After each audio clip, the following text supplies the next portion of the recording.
Porque a mí me parece que ya la sociedad ha perdido el norte de tal manera que una chica a la que la policía local le encuentra llorando y le pregunta qué te pasa y dice quiero denunciar una violación de 5 personas y ella dice me han violado 5 personas y me han cogido en cámara. Desde el punto de vista de la lógica ya no tiene ningún sentido.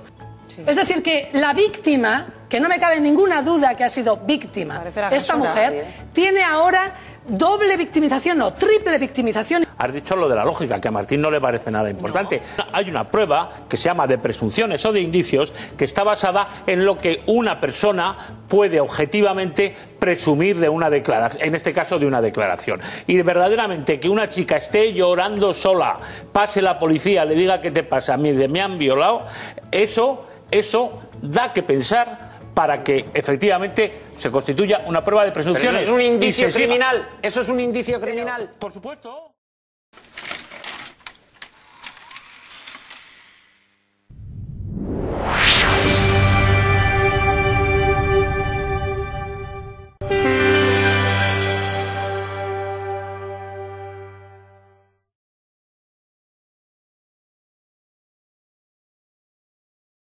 En primer lugar, me gustaría empezar diciendo que no voy a hablar acerca del caso de la manada. Creo que no resulta tan interesante hablar de casos particulares que sean populares en un momento dado, como hablar de las características generales de un problema social que sean aplicables a todos. Hoy quiero hablar del motivo principal, en lo que a la opinión popular respecta, por el cual hay presunción de culpabilidad para quienes cometen crímenes de género.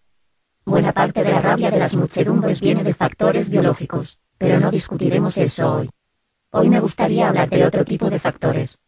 Concretamente de la censura feminista de la información publicada, presente en la normativa interna y externa de los medios de comunicación. Por esto, mis fuentes principales serán varias guías para el tratamiento informativo de este tipo de casos, de la Junta de Andalucía y la Junta de Castilla y León sobre todo, y lo dicho en una reunión realizada en Madrid, hace un tiempo ya, en que se buscaba implantar esto en la normativa a nivel nacional. Existen guías en otras comunidades autónomas, pero las anteriores parecen ser tanto las más citadas, como las más extremistas.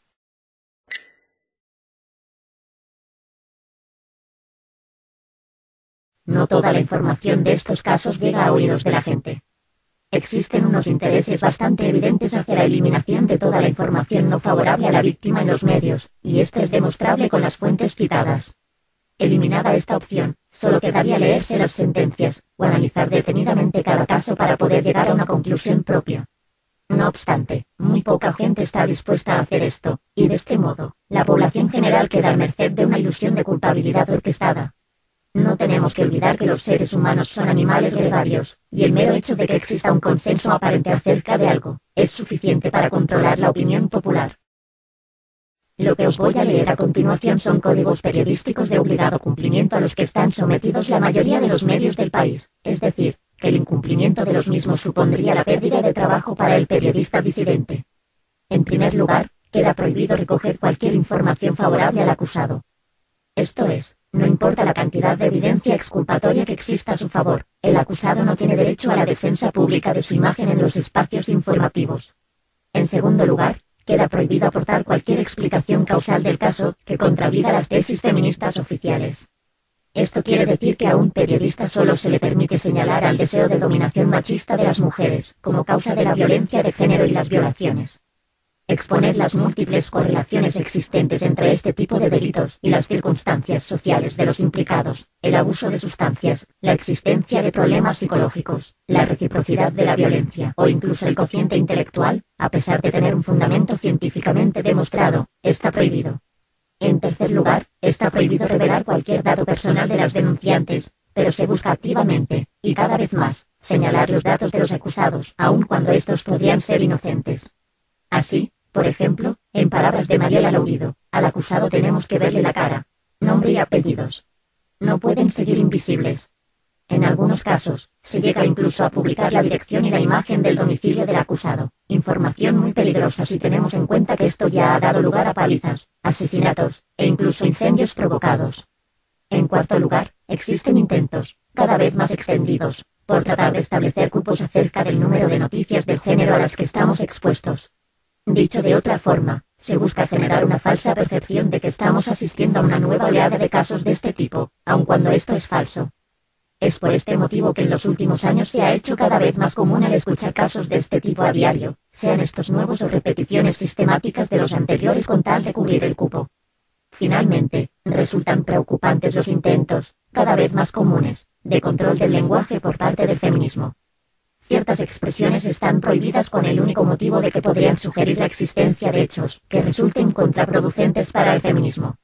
Este tipo de medidas, que recuerdan mucho a la neolengua de 1984, no se quedan en los medios de masas, sino que se están implantando con poca o ninguna oposición en nuestras instituciones más fundamentales.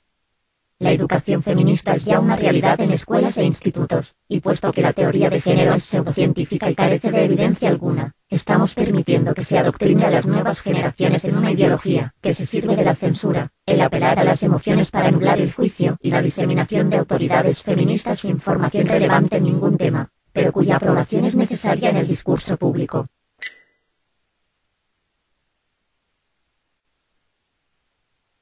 Creo que no hace falta señalar los motivos. Convertir este tipo de códigos en ley nacional sería una calamidad para el sistema de justicia moderno. Volviendo al caso de la manada, hemos visto cómo algunas tertulianas feministas reclamaban impunemente, e incluso eran aplaudidas por ello, que se eliminasen algunos de los derechos inalienables de las personas en casos de delitos contra las mujeres, como por ejemplo la presunción de inocencia, el derecho a la propia defensa, la libertad bajo fianza, el derecho a un juez neutral, la igualdad ante la ley, y otras medidas fundamentalmente dirigidas hacia el ensañamiento contra los acusados, inocentes o no.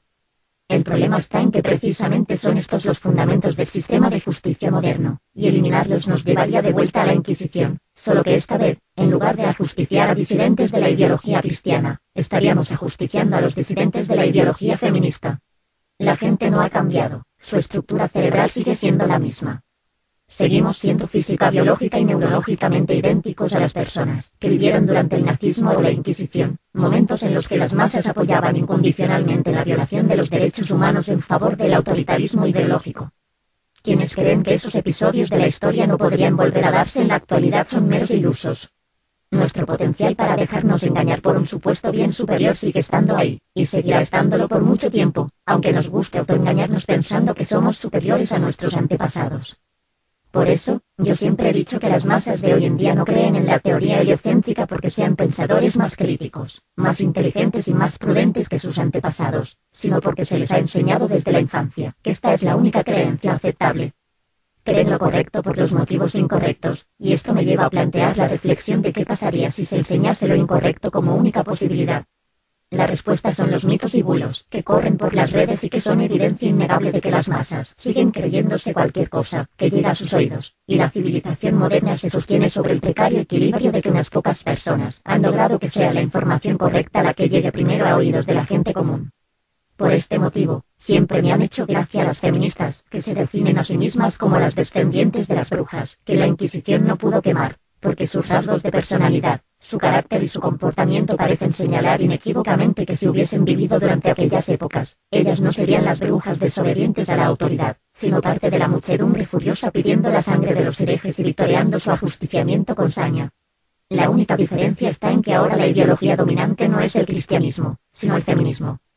Ya hemos llegado al punto en que la disidencia pública con respecto a estas tesis resulta impensable, incluso por parte de los sectores conservadores, con los que, por cierto, no comparto idea alguna, a pesar del estereotipo de que todos los críticos del feminismo son carcamales retrógrados o fascistas.